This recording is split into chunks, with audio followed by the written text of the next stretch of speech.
كثيرا طيبا مباركا فيه كما يحب ربنا ويرضاه وأشهد أن لا إله إلا الله وحده لا شريك له وأشهد أن محمدا عبده ورسوله صلى الله عليه وعلى آله وأصحابه أجمعين أما بعد. Kita lanjutkan kajian kita dari kitab Al-Usul min Ilmi Al-Usul karya Syekh Ibnu Utsaimin rahimahullah. Kita masuk pada bab mawani' at-taklif. Mawani' artinya penghalang-penghalang at-taklif.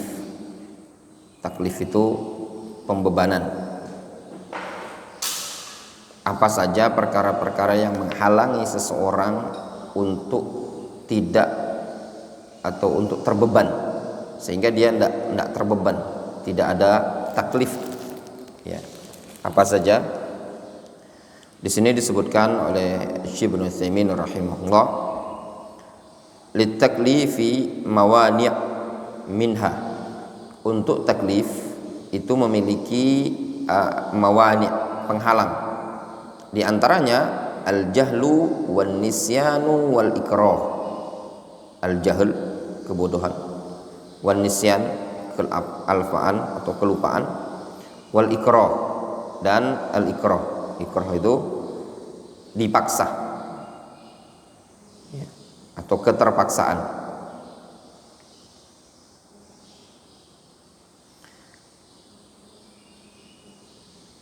Jelas ya? Ada tiga.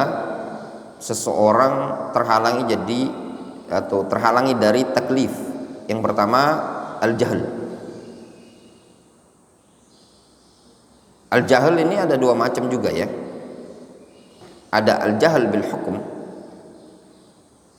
Al-jahl itu artinya bodoh, tidak punya ilmu. Ada dua macam dia. Ada al-jahl bil hukum. Dia tidak tahu hukumnya. Hukumnya dia tidak tahu.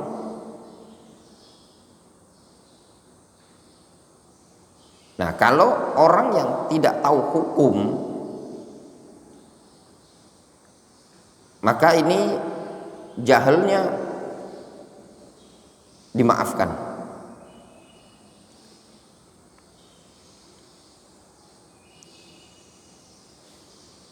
Yang kedua, orang yang jahil itu, yang tidak tahu, dia tahu hukumnya, tidak boleh.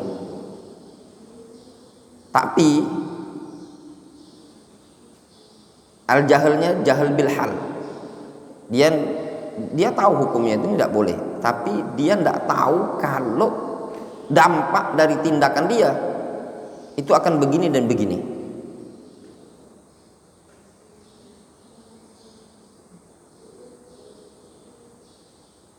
Difahami? Nah. Kedua-duanya nih tadi diperlakukan orangnya sesuai dengan kondisi masing-masing, dan beda-beda ibadah, beda-beda lagi. Contoh misalkan al-jahl bil hukum, orang yang tidak punya ilmu sama sekali. Dicontohkan seperti kisah dalam contoh Syekh Ibnu Utsaimin tentang orang yang musyi fis shalah. Musyi fis shalah. Nah, dicontohkan sama beliau di buku ini. Itu kan al-jahl bil hukum, dia tidak tahu tentang sholat itu bagaimana yang benar. Itu uzur bagi dia. Ada orang yang al-jahl bil hal, dia tahu hukumnya itu tidak boleh, tapi dia tidak tahu kalau tindakan dia kalau melakukan seperti itu maka akan berdampak pada konsekuensinya. Contoh pada kisah, pada hadis Abu Hurairah, kisah seorang yang berjima. Orang yang berjima di siang hari bulan Ramadan. Dia mengatakan kepada Rasul, "Ya Rasulullah, halaktu." Berarti dia punya ilmu. Ya benar. Dia punya ilmu. Namun dia tidak tahu dari tindakan dia tersebut berdampak pada konsekuensinya. Dia bayar kafarah. Jelas ya? Nah, itu masing-masingnya diperlakukan dengan konsekuensi kondisi masing-masing. Jadi tidak bisa dipukul rata.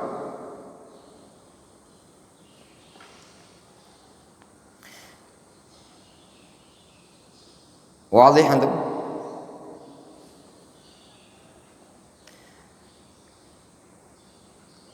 Kita lanjutkan. Di qaulin Nabi sallallahu alaihi wasallam, "Innallaha tajawaza an ummati al-khata'a wan nisyana wa mastukrihu alaihi." Sesungguhnya Allah Azza wa Jalla tajawaza, memaafkan umatku al-khata', kesalahan yang tanpa disengaja, wan nisyan, kelupaan, wa mastukrihu alaihi, dan dimaafkan apa yang mereka dipaksa.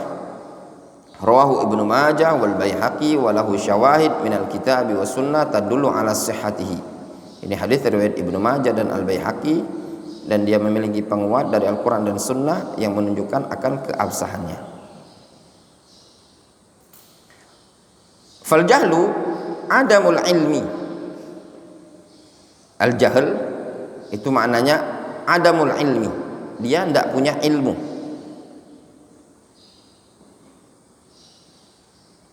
Famata fa'alal mukallafu muharraman jahilan bitahrimihi fala syai'a alaihi. Maka kapanpun tatkala seorang mukallaf mengerjakan suatu perkara yang diharamkan dalam kondisi dia jahil, dia tidak tahu tentang keharamannya, fala syai'a alaihi, maka tidak ada dosa bagi dia. Kaman takallama fis shalah, seperti orang yang berbicara dalam salat, jahilan bitahrimil kalam, dia tidak tahu tentang keharaman ngomong tersebut. Ana ulangi ya ikhwan. Kaman takallama fis shalah jahilan bitahrimil kalam. Lihat nih, seperti orang yang berbicara dalam salat, dia tidak tahu tentang keharaman ngomong dalam salat tadi. Berarti jahil bil hukum, dia tidak tahu. Wa mata taraka wajiban jahilan biwujubihi lam yalzamhu qada'uhu.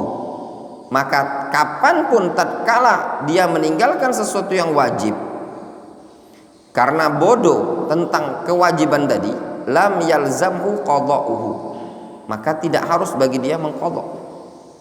Idza kana qad fata waqtuhu, kalau sudah lewat waktunya. Ini seakan-akan kaidah ya ikhwan yang disebutkan oleh Syekh Ibnu Utsaimin. Ya. Man taraka wajiban jahilan biwujubihi lam yalzamhu qada'uhu idza kana qad fata waqtuhu. Bidalil anna Nabiy sallallahu alaihi wasallam lam ya'mur al-musii'u fi salatihi. Dengan dalil Nabi sallallahu alaihi wasallam tidak memerintahkan orang yang keliru dalam salatnya.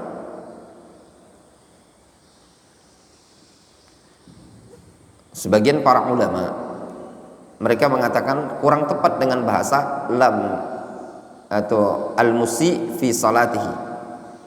Namun kata mereka yang lebih tepat al-mukhti fi salatihi, min bab hifadhan ala karamatis sahabah, dalam rangka menjaga kemuliaan sahabat dan ta'adduban ma'as sahabah, dalam rangka beradab terhadap para sahabat. Karena lafaz asa ayusiu itu bermakna konotasi yang kurang tepat gitu loh, buruk artinya, dengan sengaja. Namun yang lebih tepat katanya al-mukhti gitu loh. Itu sebagian para ulama ada yang mengatakan seperti itu. Namun yang masyhur di buku-buku fikih dengan bahasa al-musi fi salatihi. Wa kana la yatma'innu fiha, itu sahabat tidak tumaknina pada salatnya. Lam ya'murhu biqada'i ma fata minas salawat, Nabi SAW tidak memerintahkan sahabat tersebut untuk mengqadha salat yang luput dari dia. Wa inna ma amarahu bi fi'lis salat al-hadirah 'ala al-wajh al-masyru'. Yang hanya diperintahkan oleh Nabi SAW untuk mengerjakan salat yang akan datang saja, sesuai dengan cara yang disyariatkan. Al-hadirah itu maknanya yang pada saat itu. Rasul memerintahkan untuk mengerjakan salat pada saat itu dan yang akan datang, gitu loh. Ini kan kisahnya seorang laki-laki tersebut sholat, dilihat Nabi SAW, ulangi sholatnya, diulangi lagi sama dia, salah lagi, disuruh sama Rasul ngulangi lagi, kemudian salah lagi, barulah dia diajari oleh Nabi SAW. Wadih? Nabi SAW hanya memerintahkan dia untuk mengulangi sholat yang hadirah pada waktu itu. Demikian juga sholat-sholat seterusnya untuk dia perbaiki. Rasul tidak memerintahkan untuk mengulangi sholat yang sebelumnya. Jelas? Wadih? Ya. Ada suatu kaidah ya, yang masyhur ya, kaidah yang ma'ruf di kalangan para ulama di catatan ana ya. Disebutkan di sini qaidatun, itu catatan ya ikhwan, catatan ini yang sudah belajar buku ini disebutkan, ada catatan ana ya. Bidayatu dirasati hadzal kitab yaum Tsulatsa 1432 Hijriah 7 Juni 2011 ya, 7 Juni 2011 tahun 1432 Hijriah. Ini berapa? 1447 Hijriah, Juni, 7 Juni 2011. Sekarang berapa? Juli ya, 2025. Nah, ini catatan ana ya, rapi sekali ya. Kita lihat. Ini taklik ana hasil belajar. Ya. Antum bisa lihat di sini aja. Bahwasanya kita ini dulu bukan orang kaleng-kaleng lah. Paling tidak belajar itu ya. Yang seperti ini ya ikhwan, yang catatan-catatan seperti ini ya, makanya ana sering ngomong sama antum ya, jangan dianggap sudahlah belajar. Nah, dari catatan ini saja antum, kalau lihat catatan ini saja ya, antum bisa menilai diri ana. Bukan orang yang cuma tumpuk hilang bukunya di mana. Makanya ana sering bilang ngoceh-ngoceh sama antum tuh ya, ini buku antum beda kan buku sama buku ana. Satu kitab antum tidak ada yang punya seperti anak, disampul ya. Masih sampul plastik. Ini buku sama antum lebih kenal duluan buku ini, kenal dakwah salafiyah dibandingkan antum ikut pengajian ya, enggak khalifah ya. Seperti itu. Ini catatan lebih duluan lahir dibandingkan antum kenal dakwah salafi ya. Kalau dokter fikih lah lama dia kenal dakwah salafi. Nah, dicatat ya, ada catatan kayak gini, nah dicatat masih ya, masih kebaca. Hadza qaulul jumhur khilafan li Abi Hanifah ya.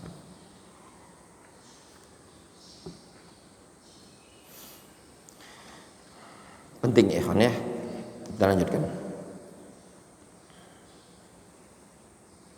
ya, bukan mau bangga, mau sok-sokan kayak sok pinter, sok rajin, enggak. Cuman untuk memotivasi antum bahwasanya yang di hadapan antum ini dulunya bukan orang yang mondok asal belajar gitu loh, asal jadi ustadz. Kalau sekarang ini kadang susah kan, kalau mau jadi ustadz tuh gampang, agak belajar agama sedikit, ini sedikit bisa jadi ustadz ya.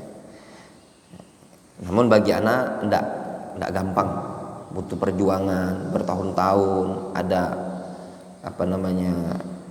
yang dia kerjakan. Mungkin antum bertanya, Ustadz, kenapa antum enggak buat karya tulis? Kenapa antum enggak buat karya tulis? Enggak nulis gitu loh, nulis buku atau apa? Ya ikhwan, nulis buku itu Dikatakan oleh para ulama al-walad al-mukhallad, ibarat anak yang kekal. Selama buku itu ada dan dimanfaatkan oleh orang banyak, buku itu akan menjadi amal jariah. Namun ini juga kenapa anak tuh jarang mau buat, orang kadang sebagian orang tuh buat buku nahu, ya, buku nahu misalkan sorof nahu yang untuk pemula, ya, untuk memudahkan untuk pemula. Syekhuna Abdurrahman Al-Adani ditanya, "Syekh, kenapa engkau tidak nulis buku?" Jawab beliau, "Ya ikhwah," kata beliau, Syekhuna, itu Syekh Muqbil, beliau menulis fi waqtin yahtajun nas ila ta'lifatihi. Beliau menulis pada waktu orang yang butuh terhadap buku tersebut. Kata beliau, lebih kurang makna apa yang beliau sampaikan, kalau mau menulis, menulislah sesuatu yang orang itu butuh. Faham tuh? Buat karya tulis yang orang itu butuh. Kalau antum cuma jiplak, faham antum jiplak? Ana buat buku misalkan sorof, ya, sorof muyassar untuk pemula. Buku yang lain itu ada, tinggal diajari kan, selesai toh. Ana buat buku misalkan buku tentang nahu kelas pemula, buku orang lain itu ada, tinggal diajarkan. Wadih. Kata Syekh Abdurrahman dulu, lihat Syekh Muqbil, ketika beliau nulis buku beliau itu jadi maroji bagi para penuntut ilmu. Kenapa? Karena yang ditulis beliau tidak ada orang lain yang menulis, sehingga dia menulis itu sesuatu yang dibutuhkan. Lihat Syekhul Islam Ibnu Taimiyah, Ibnu Qayyim, yang lainnya. Lihat para ulama menulis karya tulis yang orang lain itu tidak ada gitu loh, sehingga dibutuhkan oleh umat. Wadih. Nah ini juga metode antum nanti ke depannya. Nah sekarang kalau anak pribadi, terus apa yang kita sumbangsikan dalam dakwah nih? Kalau anak pribadi, karena kitab sudah banyak, ulama sudah ada, karya tulis yang sudah ada, mendingan kita kenalkan umat ini kepada karya tulis para ulama dibandingkan mengenalkan kepada karya tulis anak. Jangan sampai antum tahu misalkan buku nahu, antum belajar dari buku yang anak karya tulis. Antum belajar apa? Nahu formula 1 karya Ustaz Abdurrahman, 2, 3, 4. Antum tidak mengenal Al-Mutammimah, Al-Ajrumiyah, antum tidak mengenal Ajrumiyah, antum tidak mengenal Imraiti, antum tidak mengenal Mulhatul I'rab Al-Hariri, antum tidak mengenal Alfiyah Ibnu Malik, antum tidak mengenal Qatrun Nada, antum tidak mengenal Syudurul Zahab Ibnu Hisham, antum tidak mengenal Syarah Ibnu Aqil. Wadih? Nah, sekarang ini orang lebih berbondong-bondong kadang untuk membuat karya tulis. Tidak masalah. Namun ingat, jangan sampai dari karya tulis kita tadi mematahkan para thulabul ilm tidak mengenal karya-karya para ulama yang sudah masyhur. Itu yang pertama. Yang kedua, kata beliau, karya tulis itu punya pengaruh dengan keikhlasan. Kadang ada orang yang nulis tujuannya tadi cuman ingin isyhar gitu loh. Aku nih sudah bisa nulis loh, aku nih sudah punya kemampuan buat buku, nyalin buku. Nah, sehingga kadang juga tidak masyhur buku ini tadi, hilang gitu loh, pudar, tidak terlalu dibutuhkan oleh umat, hilang. Ada orang-orang yang ikhlas, subhanallah, kekal karya tulis tersebut. Wadih? Jelas ya? Nah itu juga kadang. Jadi kita belajari saja kitab-kitab yang ada ini tadi, kita ambil faedah, murojaah, dimungkinkan ya. Kemudian wan nisyan, kelupaan. Itu ada faedah ya kawan. Sebelum kita masuk ke An-Nisyan, di situ ada faedah yang disebutkan oleh Al-Imam Ibnu Qayyim rahimahullah taala. Lihat kata beliau, kata Syekh Ibnu Utsaimin tadi kan, famata fa'ala al-mukallaf muharraman jahilan bi tahrimi fala syai'a alayh. Qala Ibnu Qayyim wa hadhihi qa'idatun min qawaid asy-syara' wa hiya anna al-mu'akhadha wa tarattab al-ahkam wa tarattub al-ahkam 'ala al-mukallaf innama hiya 'ala ilmihi la 'ala ma fi nafsi al-amr idza lam ya'lamhu wa 'alayha jullu asy-syari'ah fi at-tahara wan najasat wal muamalat wal munakahat wal ahkam wa syahadat. Kata Imam Ibnu Qayyim, ini adalah kaidah dari kaidah syariat, yaitu bahwasanya al-mu'akhadha hukuman wa tarattub al-ahkam alal mukallaf dan konsekuensi hukum bagi seorang mukallaf itu terjadi ala ilmihi, di atas ilmu dia, bukan pada perkara itu semata tatkala dia tidak mengetahuinya. Dan pada kaidah inilah seluruh syariat berlaku, baik toharo, bab najis, bab muamalat, bab nikah, dan hukum-hukum serta persaksian. Jelas ya? Suatu kaidah yang disebutkan oleh mereka para ulama,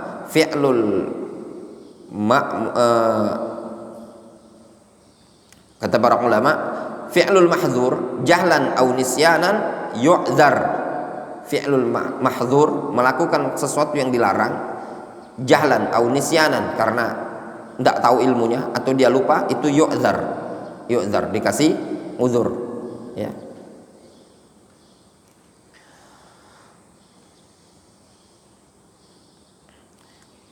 Kemudian wan nisyan adalah zuhulul qalb an syai'in ma'lum. Zuhul, lalainya hati dari sesuatu yang maklum.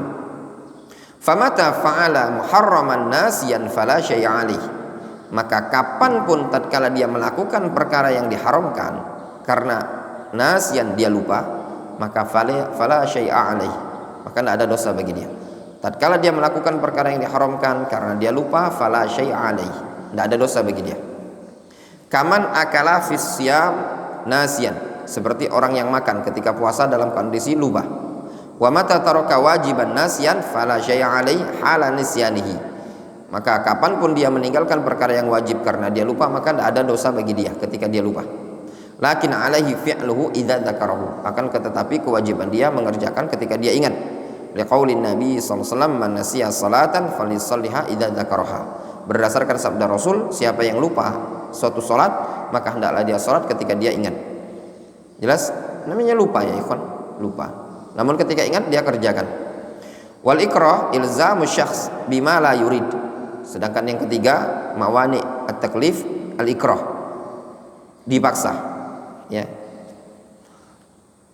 Dipaksa maknanya ilzamu syai' atau ilzamu syakhs, memaksa seseorang dengan sesuatu yang tidak dia inginkan.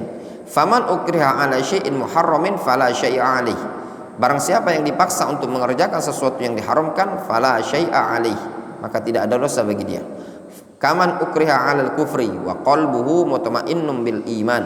Seperti orang yang dipaksa untuk melakukan kekufuran dan hatinya tetap dengan keimanan.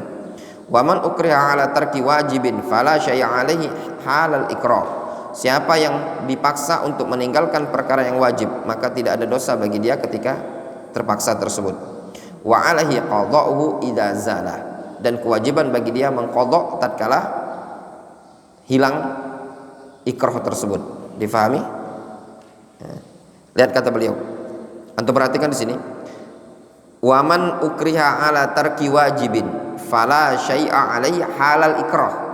Dipaksa untuk meninggalkan wajib, maka tidak ada dosa bagi dia ketika dipaksa tersebut. Namun wa alaihi qada'uhu idza zala, maka wajib mengqadha ketika hilang paksaan tersebut. Kaman ukriha ala tarkis shalah, seperti orang yang dipaksa untuk meninggalkan salat, hatta kharaja waktuha, sampai keluar waktunya, fa innahu yalzamuhu qada'uhu idza zala al-ikrah, maka kewajiban dia mengqadha kalau ikrah tersebut hilang. Ya, ikrah tersebut hilang. Wa tilkal mawani' innama hiya fi haqqillah. Nah, mawani ini catatan penting ya, ikhwan. Mawani ini berkaitan dengan haknya Allah Azza wa Jalla. Li'annahu mabniun 'alal 'afwi war rahmah.